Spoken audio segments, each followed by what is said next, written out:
Hello student, তো দেখো আজ আমি তোমাদের একটু মজার জিনিস করাতে চলেছি। সেটা হচ্ছে আগের সংখ্যা লেখো।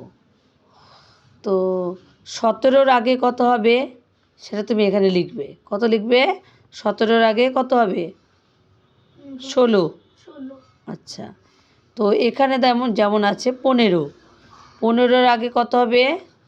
15-র আগে তোমাকে বলতে হবে না, আমি বলছি। 15-র আগে হবে, এখানে লিখবে হচ্ছে 14। 1 এ 4, 14। এখানে ধরো আছে কত? 22। 22-এর আগে তুমি কত লিখবে? 21। 2 এ 1, 21। আচ্ছা, তো এখানে আছে ধরো 27। 27-এর আগে আমি কত লিখব? 2 এ 6, 26। এখানে আছে ধরো 55। 5 এ 5, 55। 55-র আগে কত লিখব? 55-র আগে কত লিখব? 5 এ 4, 54।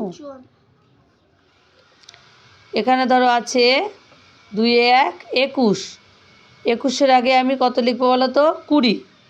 কত লিখবো? 21-এর আগে কত? 20। 2 এ 0, 20।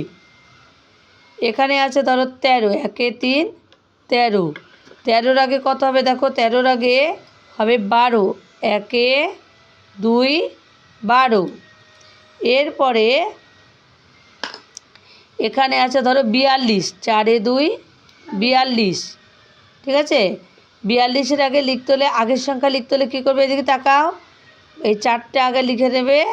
এবার 2-এর আগে কত? 1, তাই এখানে লিখবে 1। এরপরে দেখো এখানে আছে কত? 25। কী করবে? 25-এর আগের সংখ্যা লিখতে হলে প্রথমে এই 2টা এখানে লিখে ফেলবে। এবার 5-এর আগে কত? 4, 4 লিখবে। ঠিক আছে? এইভাবে যদি তুমি লেখো তাহলে তোমার জিনিসটা খুব ইজি হয়ে যাবে, বুঝলে? তো এরপরে দেখো এখানে আরেকটা অঙ্ক করানো যাবে। এখানে কত আছে? এখানে আছে দেখো, এই যে 1 এ 9, 19। সেক্ষেত্রে কী করবো আমি? 19-এর আগে কত আছে? কত হবে আর কি? এখানে তুমি লিখবে হচ্ছে 1। আর এই যে 9, 9-এর আগে কত? 9-এর আগে হচ্ছে 8। তাহলে 19-এর আগে হয়ে গেল 18। 25-এর আগে কত হলো? 24। 42-এর আগে কত হলো? 21। 13-র আগে কত হলো? 12। 21-এর আগে কত হলো? 20। 55-র আগে কত হলো? 54। 27-এর আগে কত হলো? 26। 22-এর আগে কত হলো? 21। 15-র আগে কত হলো? 15।